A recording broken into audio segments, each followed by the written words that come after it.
Assalamualaikum warahmatullahi wabarakatuh. Nama saya Isan. Sekarang kita masuk ke pertemuan 5, yaitu file sequential. File berkumpul itu ada 3, yaitu file sequential, file index, sama file relatif. Nah, apa sih itu file sequential? Organisasi file secara urut atau sequential file memungkinkan pengaksesan record di file secara berurutan. Urutan data record yang direkam di file sama dengan urutan sewaktu data itu direkam. Urutan tidak berubah walaupun data baru ditambahkan. Data baru yang direkam akan menempati urutan record selanjutnya setelah record terakhir yang telah ada. Habis itu ada definisi environment. Kalian bisa lihat ini langsung contohnya aja. Ini statementnya, kalian bisa baca langsung ke file index. File index itu merupakan jenis file yang banyak dipakai dalam program aplikasi. Dengan menggunakan file index, memiliki banyak kelebihan antara lain. Yang pertama itu, pembacaan data dapat dilakukan dengan cepat. Data dapat diurutkan secara ascending berdasarkan sebuah field atau sejumlah field. Habis itu, isi file dapat dimodifikasi atau dihapus dengan cepat tanpa harus mengakses record-record ini. Ini contohnya, langsung bisa kalian lihat aja. Yang terakhir itu ada file relatif. Apa sih itu file relatif? File relatif adalah file yang recordnya dibedakan dengan dasar suatu nomor record relatif. Nomor record relatif dapat berkisar dari nomor record 1 sampai 32767.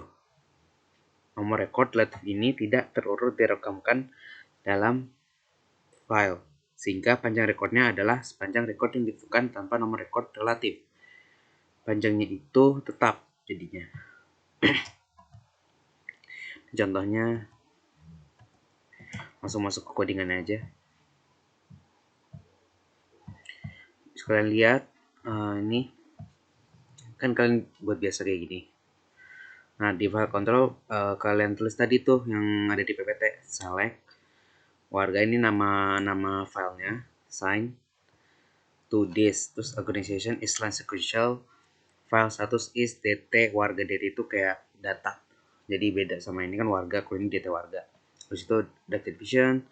Nah, di file section ini ada fd warga, ini buat file disknya nih di sini.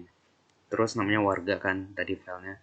Label record is standard, value-nya of file id is dt warga, ini harus pakai string. Terus data record is rec warga, ini buat record.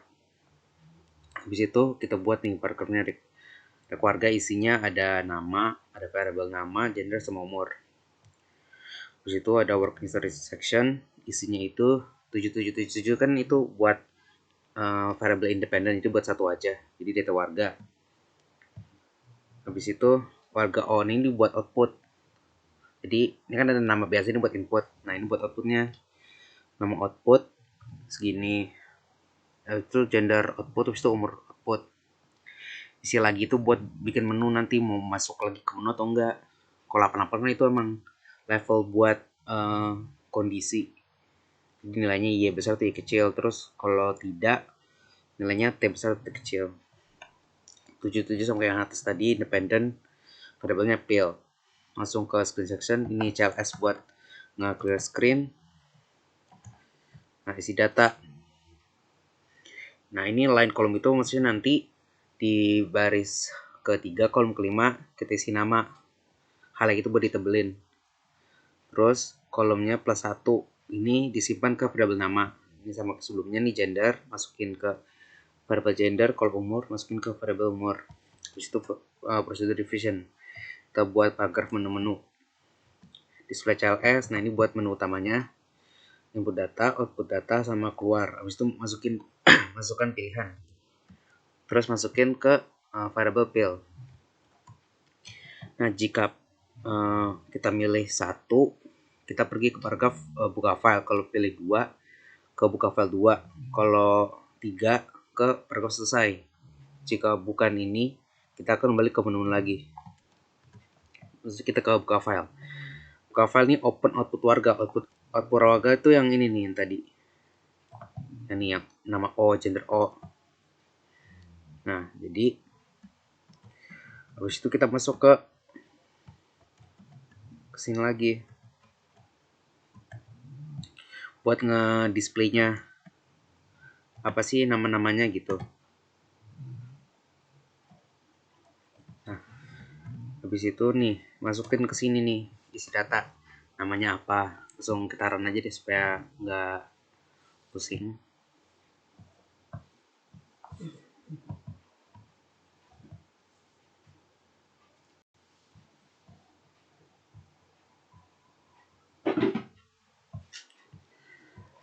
Langsung kita mount dulu.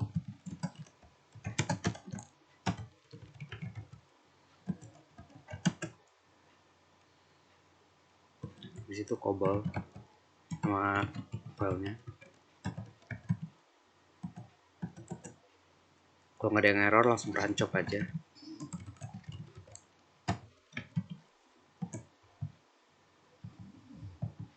Nah, ini kan menunya ini nih, 1 input data, 2 output data, 3 keluar. Langsung kita klik satu kan masuknya ke buka file nih. Buka file masuk ke output warga. Output warga kan yang ini tadi. Masukin ke ini. Nama-namanya apa aja. Masukin ke sini. Namanya apa aja nih. Misalnya contohnya Dava.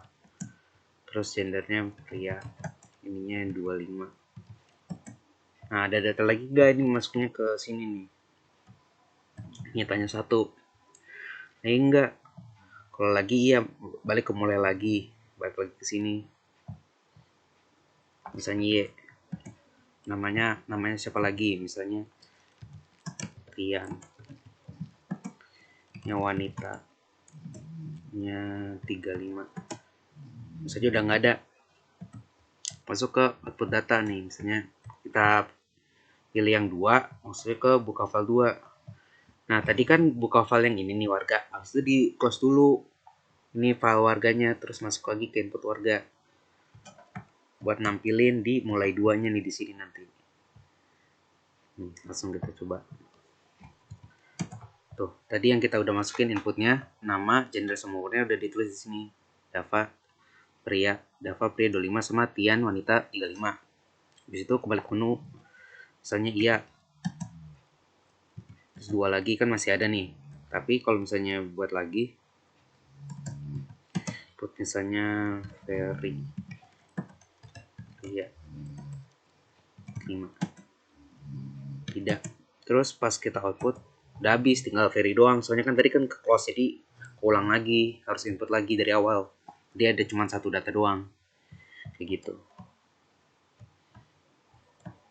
Untuk penjelasan kayak gini, ini kalian tinggal muter-muterin aja. Ini kan tanya 1 buat tanya ada input lagi nggak yang mau diinput. Kalau iya, balik ke mulai lagi. Gitu. Balik ke sini, balik ke mulai. ls isi data, save, habis itu write. Habis itu kalau udah pakai ini lagi atau enggak. Kalau iya berarti lagi isi datanya. Kalau enggak berarti ke menu lagi. Ini buat nge-display ininya nih, nama, tabel nama, gender sama umurnya. Nah, terus kalau udah misalnya kembali ke menu, tidak, udah langsung keluar. Terus kalau misalnya dari awal kayak gini, pencet 3, dia langsung kembali ke menu juga. Kayak gitu. Kan udah, pas udah selesai kayak gini, dia nge-close warga, semuanya ditutup sama programnya.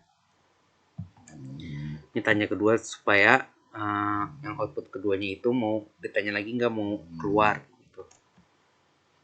Udah sih kayak gitu doang. Ini tinggal di puter-puterin aja ini.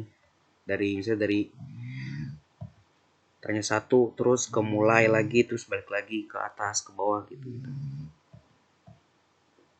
Jadi kalau misalnya pengen nanya aja di Gmeet gitu. Ya sih, sekian dari saya. Kurang lebihnya mohon maaf. Assalamualaikum warahmatullahi wabarakatuh.